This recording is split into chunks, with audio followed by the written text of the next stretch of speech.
This is the Bates Bobcast, our weekly podcast where we take a look at the week that was in Bates athletics. My name is Aaron Morse, and this week we recap the start of the winter sports season. We talk to our Bobcats of the week and take a deep dive into the swimming and diving program with head coach Peter Casares. All that and more coming up on the Bates Bobcast.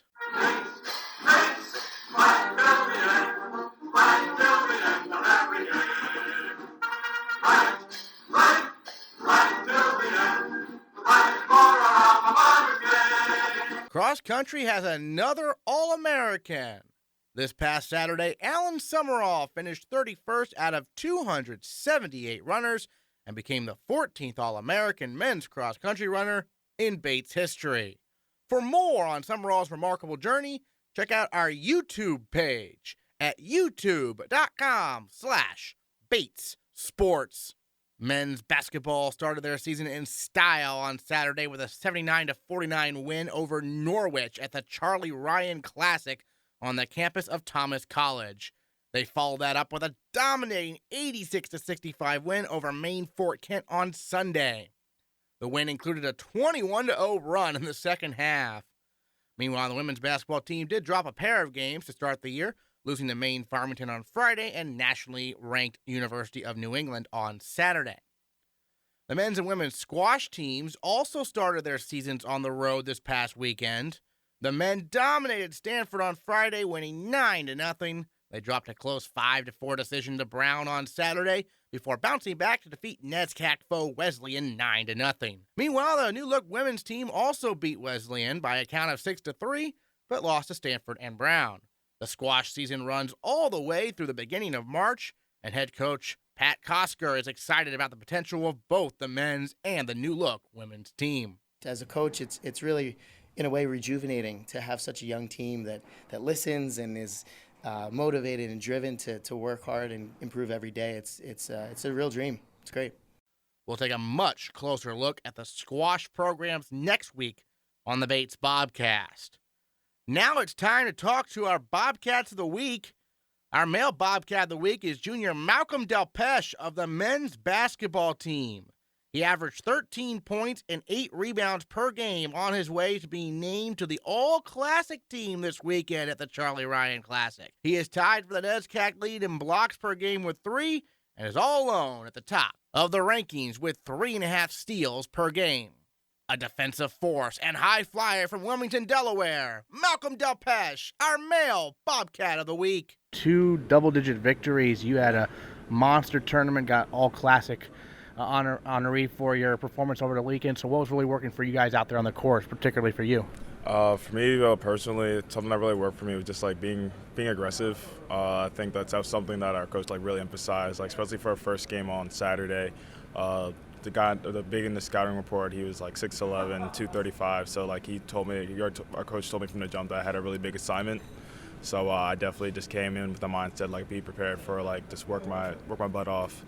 And just be ready to just not more beyond just the defensive end, which is my main focus predominantly, but then put in work on offensive as well. So I think being aggressive and not backing down was sort of just coming in with that mindset was very helpful for me and for my performance. Yeah, because it's only 2 games where you're tops in the NESCAC and blocks and steals and whatnot, but also pouring the points, right? Yeah, exactly. So I think just going and just doing everything above and beyond what I could do for my team, just helping start us off on the right foot. I think it was just very crucial.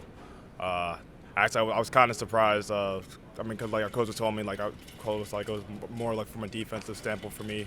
And so I think definitely with that aggressive mindset that came in coming, I think it just helped me you know what, I can just do what I can do what I need to do. I can score and not just be a defensive presence. So the blocks was just the blocks and the steal were just added bonus, which is really nice. Absolutely. Now, obviously, it's fairly well known, but you have a twin brother on the team. You've been playing with him for years. Have you been on the same team with him just ever since you started playing basketball? Yeah, we've been playing since we've been playing organized basketball. We've always been together from AAU ball, high school, middle school. We've always been almost joined at the hip from that time. We've always played on the same team and stuff like that. So I think that just really helps with the chemistry and everything. And I think it's a lot of fun playing with a family member. that you've been playing with for your whole life. You kind of can anticipate what each other are going to do and feel really comfortable playing with them, and it's a lot of fun out there. Absolutely. And then you guys are juniors now. Yeah. But a few years back, you coming from Delaware, what made you decide to come to Bates? Well, honestly, like when we first, I've always say it's a funny story whenever someone asks me that, but when Bates has been sending us mail, like trying to get us up there, I just like saw Maine, like Maine, it's cold up there, like no. And then, but eventually, like one of my college guidance officer, whose daughter actually goes here this year. Her name is Kathleen Martin. She told us, like, you guys should just come. You should make a visit. She comes up to Bates all the time, and she highly recommends it. And so when we actually went up to visit, we loved it. Definitely like the community aspect of the Bates has, like totally different than any other school that we had visited up to that point. And obviously the academics was like the biggest thing as well. And so I think that was like the biggest thing. And then of course the NESCAC is like the D1 of D3 basketball. So I think that was just it was just like, it wasn't even a question when we eventually visited. And of course we made more than one visit for basketball, but we also visited just to like get a feel of the school academically and socially and all that stuff like that. So I think it was just like we couldn't say no once we eventually visited the school. So Now, last year, touch on it a little bit, was a breakthrough year for the men's basketball program, right? First ever NCAA tournament appearance. Not only that, a Sweet 16. I mean, last year, were you even expecting that type of success coming in? Nah. I don't think anybody really expected that big of a turnaround, and I do say turnaround because this year prior was not our most exciting season, to say the least. But definitely, we're coming off the Sweet 16 run. I think that was just like it just really empowered us, especially like we realized that we were undefeated at home. We realized, hey, you know what, we can make a run.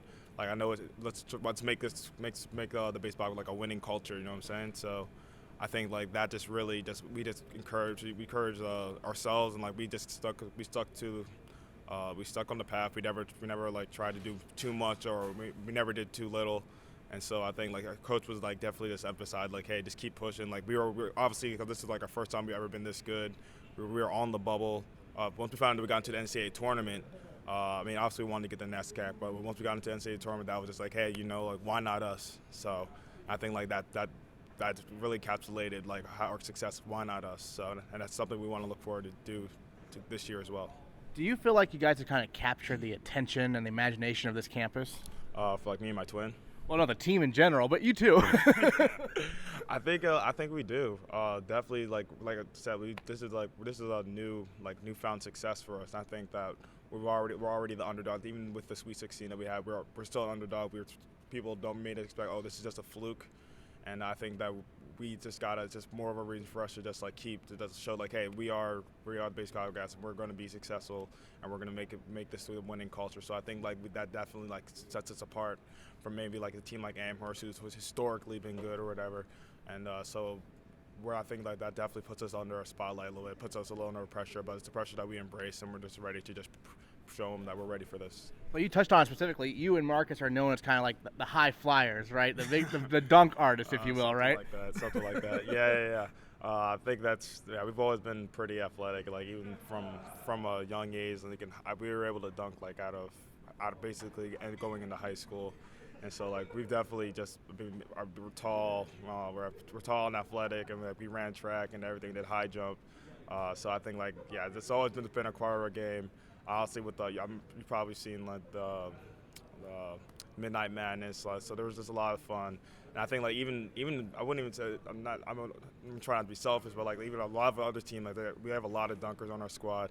I think this is probably like one of the most athletic teams that we've ever played on. Like my high school was nowhere near as athletic as these guys are. So I think like we just had like probably like I would say that we're probably the most bouncy squad in the whole entire NESCAC, which is like great. It was a great title that I'd like to have. So. Absolutely. Last question for you. This year now, you're 2-0. You got off to a quick start last year also, but NESCAC play is looming after the first of the year and everything. So what is the Coach Furbush been emphasizing to you guys about taking the next step even after a great year last year? One is just don't settle. I know I think it's easy to just fall into the trap of, hey, we got this Sweet 16. This is going to be easy for us, but like that's definitely not the case, especially if this is like your first newfound success. So I think like just don't settle. Always try to push yourselves, And then 2, just like understand that we are going to be under pressure. Teams are going to be looking for us. Right before we got our game yesterday, our coach was saying like, hey, like people have been scouting us. They know that we are a good team. They know that we have the talent, and so they are going to be coming after us. So we just got to embrace that and just throw the first punch. So I think just not settling and understand that we have to like just smell blood and just like keep going. So I think like having that mindset, coach has been really just like steadfast about that and making sure that we don't stray from the path and let's follow in his lead. So. All right, Malcolm Delpeche, our male Bobcat of the week. And don't forget, fans, their home opener coming up on the 29th of November. Thanks so much. Thank you for coming out and show support. Our female Bobcat of the week is junior swimmer Sara Daher. The men's and women's swimming and diving programs were the only teams at home this week, and they swept a dual meet with Wesleyan to start their season. Daher won the 200 free and the 200 backstroke over the weekend and helped Bates win the 200 free relay as well. Sara Daher, an All-American, and our female Bobcat of the week. Last weekend, a very successful opening meet of the year against Wesleyan. You obviously had a great meet with a couple of victories. Describe, I guess, how that meet, worked for you guys in terms of starting off on the right foot after a great year last year. Yeah, definitely. We started off on the right foot. I think we were really impressed with how people swam, particularly because we were so tired. We had a really rough week of training, both in the weight room and also in the pool. So for us to come out there and just give it all we had and come out with a victory it was awesome. It was a good start for us. And you're a junior, and last year as a sophomore, All-American in multiple events. I mean, when you first came to Bates, were you anticipating this level of success for yourself? Definitely not, to be honest, not even the slightest bit. I was just looking to come here to have a great academic setting and also just a great team to work with. And so I was hoping to, get best times and anything, but I was never expecting to qualify for NCAAs the past 2 years and do really well both at NESCACs and at NCAAs and have a pretty good dual meet season both years. So, yeah, it's definitely been a ride for sure, but definitely not anything I expected coming here. And I am curious, you compete in so many different events. What's the preparation like in terms of how's it similar, how's it different for different events? Yeah, it kind of depends on the day and what we're working on. And so sometimes I'll choose to do an IM set, which will help me focus on every single stroke that I'm doing. Some days it's we're going to do specialty work, so I'll just focus on backstroke. Some days we need an aerobic set of freestyle. So I'll get to work with that with both my 100 and 200 free. So it really depends on the set and the day and what I need to focus on and whether I've had too much of focusing on one stroke or too little. So we try to balance it out depending on the week and the day. What's your favorite event? I saw 400 IM was your most successful last year, but what's your favorite? I don't really have a favorite, to be honest. I wish I did. I kind of like just swimming whatever needs to be done. And so, yeah, I guess I don't really have a favorite. It also depends on who I'm racing to. So some days it might be different depending on who's swimming in the lane next to me or even just in practice, too. And we have good days and bad days, too. So it definitely depends on what I'm doing. Now, Coach Casares obviously coaches both the men's and the women's team. So how do those teams interact in terms of the practice schedule and everything? So we actually split endurance and strength instead of men and women, except for Saturday mornings. So I'll definitely be in and swimming with the men in my lane, and it kind of depends on the day, what we do, what set people choose to do. And sometimes we'll also all just have one team practice. That probably happens about once every 2 weeks, which is, I think, great in terms of the social aspect of the team and to get to know everyone and to just have different faces to swim with, too. So you're a junior, but take us back to when you were first deciding on colleges. What made you decide Bates was going to be the right fit? Well, I wanted a small school in the New England area, which was within driving distance of my home. And so Bates and a bunch of the other NESCACs around here were definitely a good fit. And I also wanted a school that had a good, swim team program. I think when I started here, it was definitely kind of emerging into its success. And so I definitely wanted to be a part of that, but I also wanted a school that had a really good academic reputation and something that I can do with my life after swimming and after college. So I thought it was a really good fit. You're from Massachusetts. I know Williams is the powerhouse in the NESCAC. Yeah, did you ever look at them? So my mom went to Williams, and so I had looked at the school, and it wasn't really my favorite, just in terms of it being kind of really isolated from a big community, and I don't know, I think there was a lot more to offer around here than Williams, and I know Custer had sent me like an email or two once, but nothing had really come of it. So it wasn't on my radar at the time. So yeah. And then Coach Casares, what's he like as a coach? He's interesting. I really like him though. He's really quirky, which I think is different from a lot of swim coaches.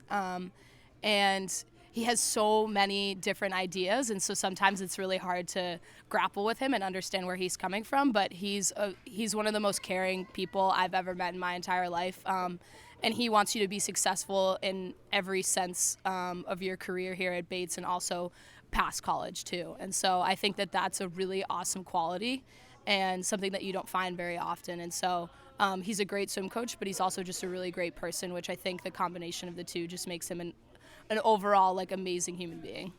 This is a winter sport. You are indoors, but the water necessarily not that warm, right? Yeah. I mean, so how do you deal with the kind of the cold conditions, just getting to practice at 6 in the morning and stuff like that? Yeah, I mean, trekking through the snow at 6 a.m. is definitely not my favorite. But I don't know. I think it's a mental mindset of like, okay, I'm up, I'm here. And, you know, if I want to be successful and we want the team to be successful, then, like, you know, we need to get in and we need to do our job and we need to finish practice and put the best effort we can into what we're doing that day. So, yeah, it's more of a mental thing than anything. But sometimes it is, like, difficult, like, depending on, you know, the morning or the day. Sometimes it's a little easier on Tuesday morning than it is on Thursday morning. But you make it work. Last question for you. Obviously, last year was the best year ever for the women's swimming program here at Bates. You're a junior. It's just getting started for you somewhat. So Yeah. What are some of your personal goals and the goals for the team for this year? I think we want to continue on the path that we were on last year in terms of like being the best that we can be. And so I think a lot of times we get really overwhelmed with, you know, the place at NESCACs, the times that we're going. And so I think we want to make sure that we're putting in a maximum effort in order to achieve anything that's possible, you know?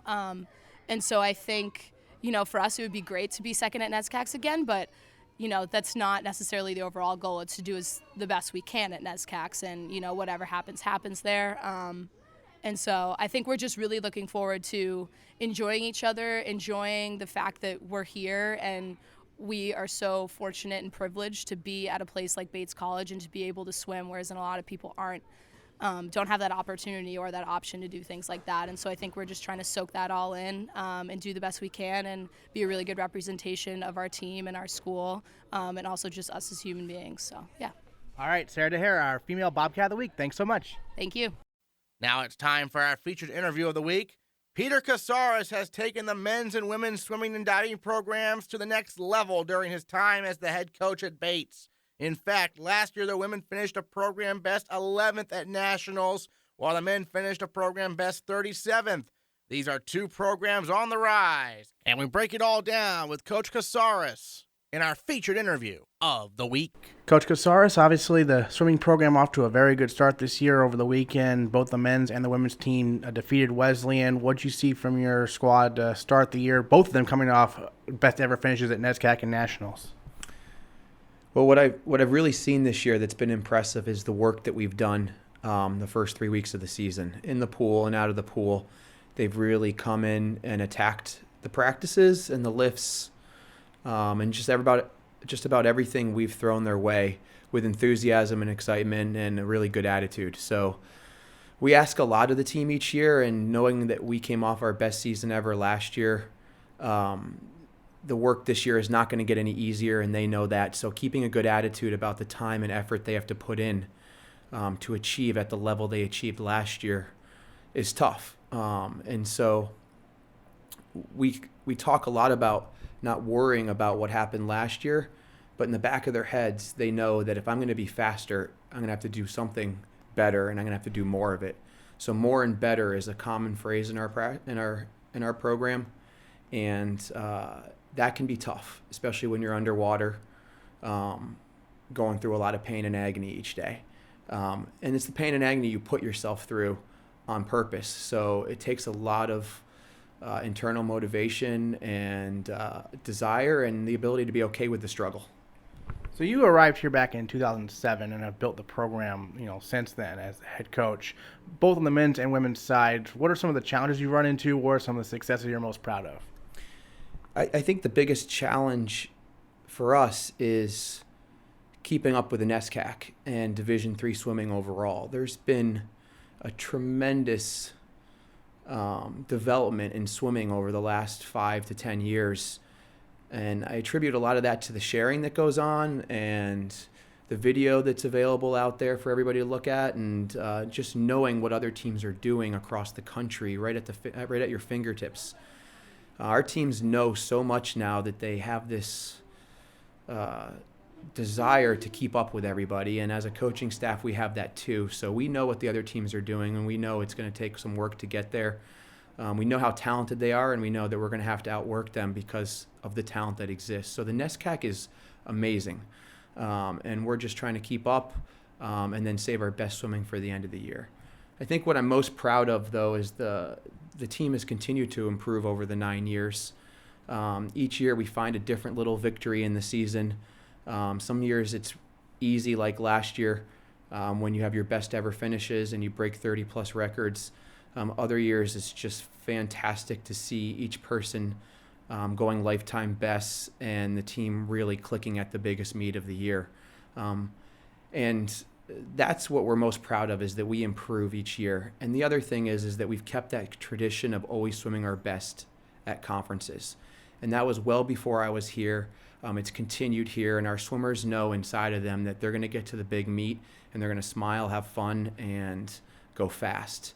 And that big meet is a lot of pressure, so there's a lot of teams that kind of fold underneath that. But Bates swimmers over the years and Bates divers over the years have always done their best at the big meet and respected and continued the tradition that came before them. And so I'm really proud that has stayed the same throughout the entire 9 years here. You mentioned pain and agony a couple times of having to prepare for meets. For people who don't swim, who aren't familiar with the program necessarily, what kind of conditioning do these swimmers have to go through? Well, they're in the water 9 times a week. 3 mornings, they're hopping in at 6 a.m.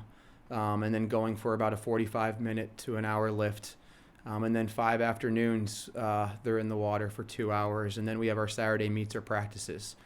So the sport of swimming and diving is tough. It's very individual at times, very much by yourself, very lonely, but it's also at the collegiate level tremendously team-oriented. And we were really proud last weekend to bring home 2 NESCAC victories for Bates College, because we understand that they do keep score and it is racing and this is important and winning is good. But you have to do a lot of things on your own, and you have to put yourself in some very uncomfortable situations, whether it's holding your breath or giving it your all or diving into a cold pool at 6 a.m. when there's frost outside on the walk over. So it's a mental struggle, but it's one that is extremely rewarding, and our swimmers have really bought into working hard. And it doesn't matter if they're swimming a race that's 25 seconds long or one that's 15 minutes long. They're all putting in the work and really respect each other.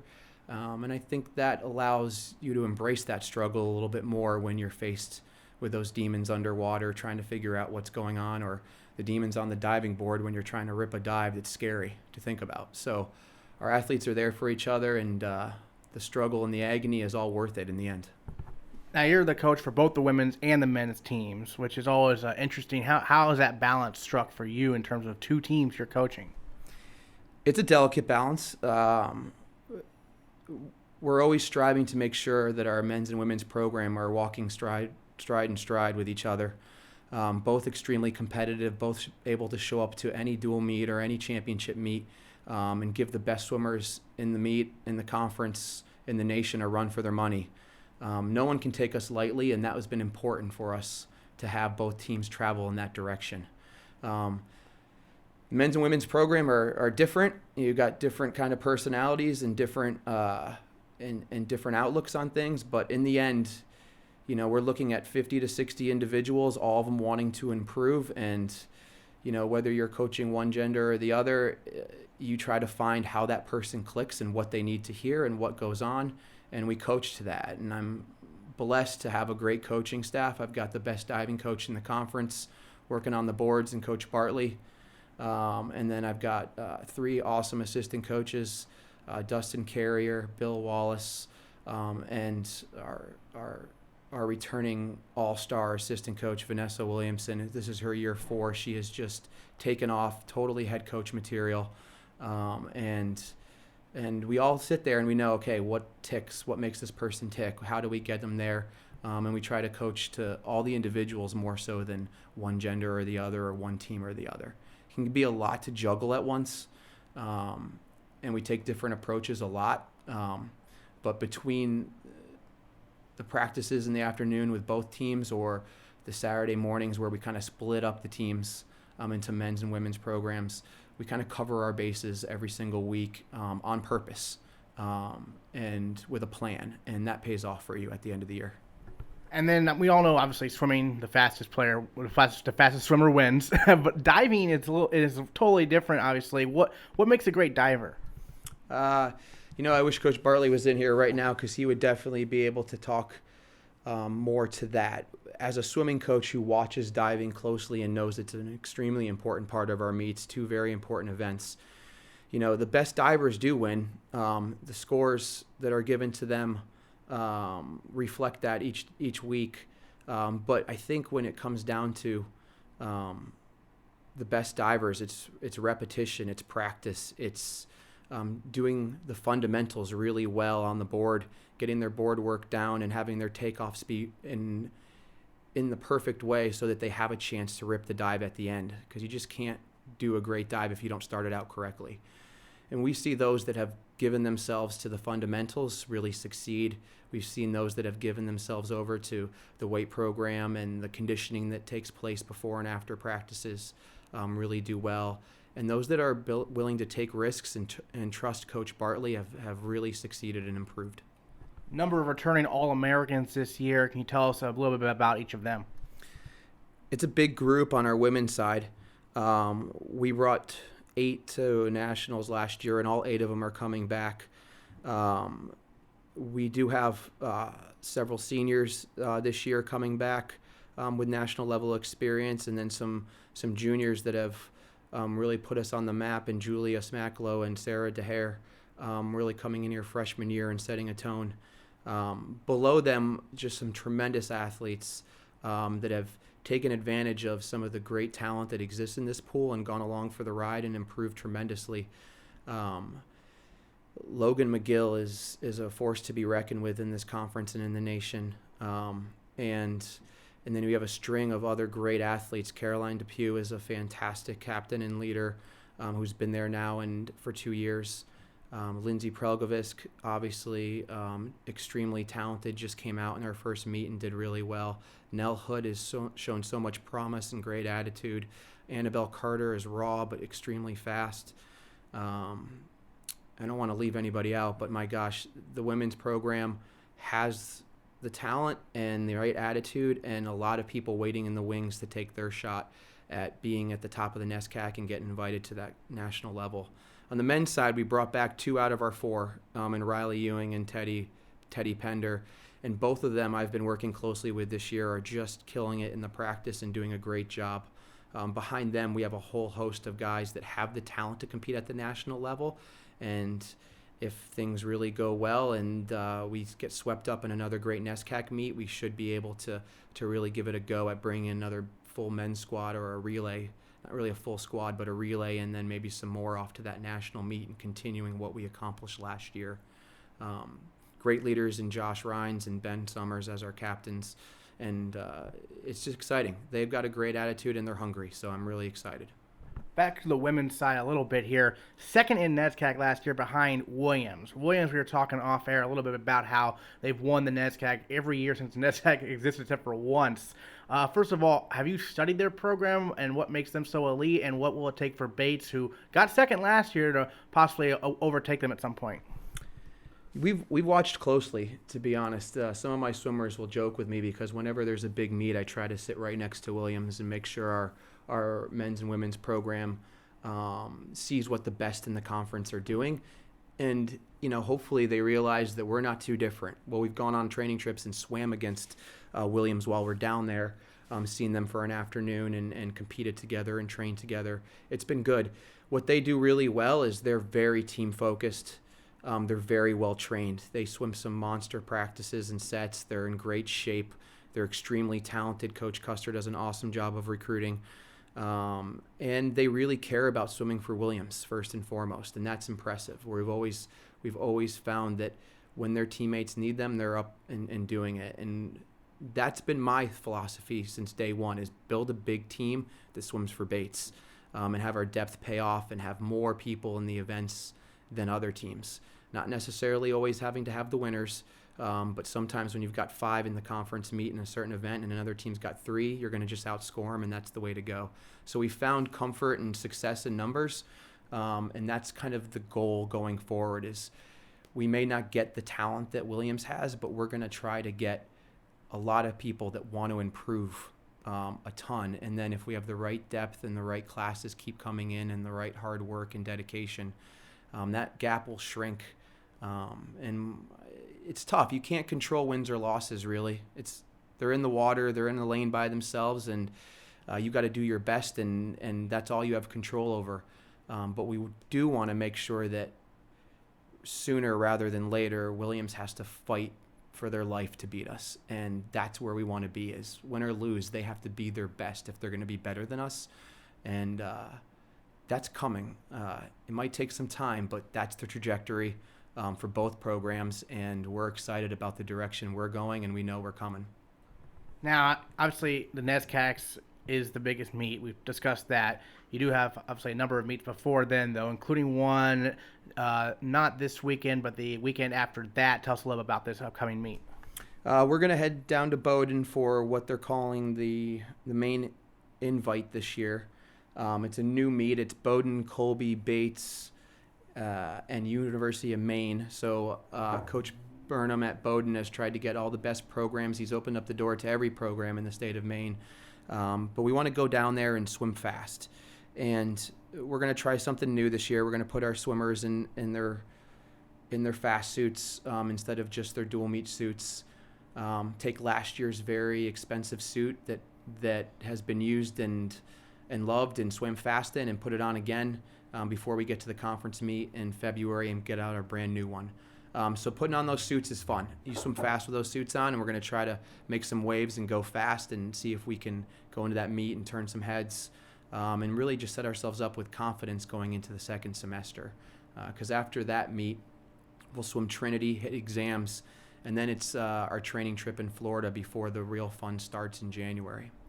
You mentioned a fast suit as opposed to a normal dual meet suit. What are the differences, and why not the fast suit all the time? Yeah, it's a good question. One of our truths of our program is you always leave your fastest swimming for February, and the suits are expensive, so that's pretty much the bottom line. You know, it's a $250 suit that is a different material. For the men, instead of a brief, it's a jammer down to their knees. For the women, they can wear the knees to the shoulders also.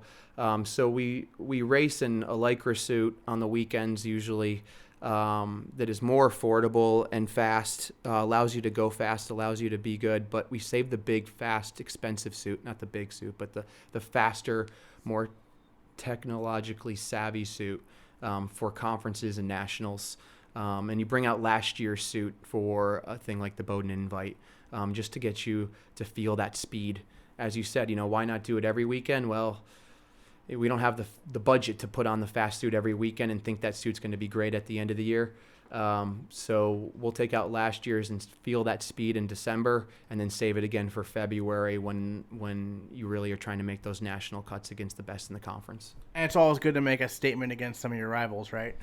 It is. This is a tremendous state to be swimming in. We have a great relationship with Bowdoin, Colby, and University of Maine, and I think we really respect each other, and we go into those meets and we just love to see some great racing. We know our teams are going to be a little bit beat up. It's a tough week of school leading into that meet. Exams are right around the corner. Practices are going to be really hard, but you go there and you give it your all, and you see what you've got, and you take stock of where you're at. It's a little bit of a litmus test to see what needs to be worked on and where we're at. But making a statement is fun when it works out well for you.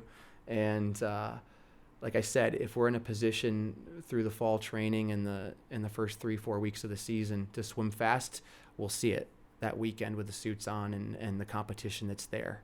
And that's great practice for when the pressure rolls around again in February against the NESCAC conference. All right, Coach, thanks so much for your time. We're looking forward to another great year.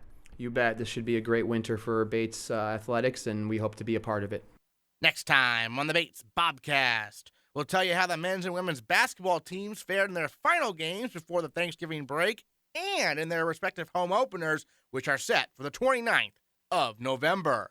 We'll also introduce you to our amazing squash programs.